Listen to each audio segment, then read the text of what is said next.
Welcome to Thiruvarur சமையல். இன்றைக்கி நம்ம சேனலில் கோபி மஞ்சூரியன் எப்படி பண்ணுறதுன்னு பார்க்கலாம்.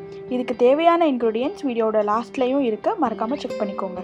300 கிராம்ஸ் காலிஃப்ளவரை நான் 10 நிமிஷம் கொதிக்கிற தண்ணியில் போட்டு எடுத்து வச்சுருக்கேன். அது கூட இப்போ 1 டீஸ்பூன் உப்பு, 1 teaspoon red chilli powder, 1 teaspoon pepper powder, இது எல்லாத்தையும் லைட்டாக ஒரு மிக்ஸ் பண்ணிக்கோங்க.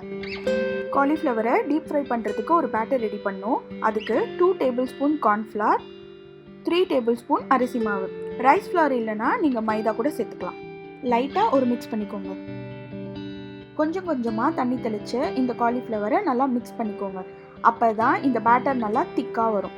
திக்காக இருந்தால் தான் நீங்கள் ஃப்ரை பண்ணும்போது இந்த மசாலா எல்லாம் காலிஃப்ளவரோடு சேர்ந்து ஒட்டி வரும்.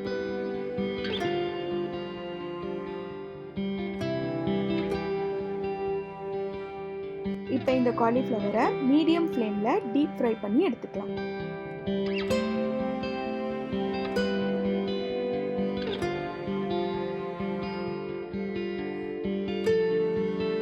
இந்த காலிஃப்ளவர் ரொம்பவே கிறிஸ்பியாக இருக்கும். இப்போ இது கோல்டன் ப்ரௌன் கலருக்கு மாறிடுச்சு. நான் இப்போ இதை ஒரு பிளேட்டுக்கு ட்ரான்ஸ்ஃபர் பண்ணிக்கிறேன்.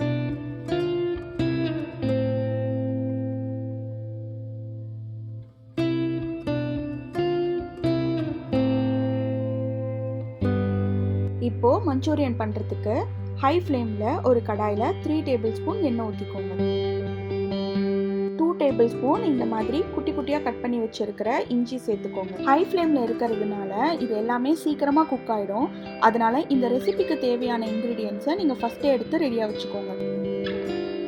2 டேபிள் ஸ்பூன் பூண்டும் சேர்த்து நல்லா ஃப்ரை பண்ணிக்கோங்க. 2 பச்சை மிளகாயும் சேர்த்து ஃப்ரை பண்ணிக்கோங்க. அடுத்து ஒரு வெங்காயம் கட் பண்ணி வச்சுருக்கேன், அதையும் சேர்த்துக்கிறேன். வெங்காயம் கலர் மாறுற வரைக்கும் நீங்கள் ஃப்ரை பண்ணால் போதும்.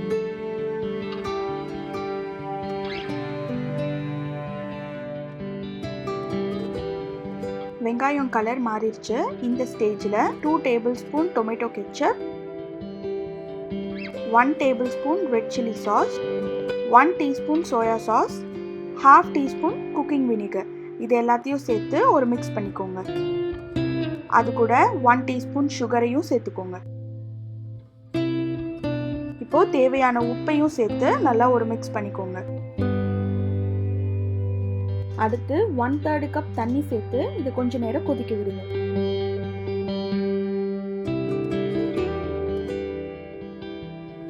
அடுத்து இந்த சாஸ் திக் ஆகிறதுக்காக நான் 1 டீஸ்பூன் கார்ன்ஃப்ளவரை 3 டேபிள் ஸ்பூன் வாட்டரில் கலந்து வச்சுருக்கேன். அதை இப்போ நான் சேர்த்துக்கிறேன். இந்த கார்ன்ஃப்ளவர் வாட்டர் சேர்த்த உடனே இந்த சாஸ் நல்லா திக்காக ஆரம்பிக்கும். இந்த சாஸ் நல்லா கலர் கொடுக்கறதுக்காக நான் கொஞ்சமாக ஃபுட் கலர் யூஸ் பண்ணியிருக்கேன். இது ஆப்ஷனல் தான். சாஸ் நல்லா திக்காயிடுச்சு. இப்போ நம்ம பொரிச்சு வச்சிருக்கிற காலிஃப்ளவரை இதோட சேர்த்து ஒரு மிக்ஸ் பண்ணிக்கோங்க. 2 மினிட்ஸ் ஹை ஃப்ளேமில் நல்லா மிக்ஸ் பண்ணிட்டு ஸ்ப்ரிங் ஆனியன் தூவி ஸ்டவ்வை ஆஃப் பண்ணிடலாம். கோபி மஞ்சூரியன் ரெடி ஆயாச்சு. இதை நீங்கள் ஸ்டார்டராகவும் சாப்பிடலாம், இல்லை ஒரு சைட் டிஷ்ஷாக நூடுல்ஸ், ஃப்ரைட் ரைஸ், நான், சப்பாத்தி கூடயும் சாப்பிடலாம். இதே மாதிரி நீங்களும் ட்ரை பண்ணி பாருங்கள்.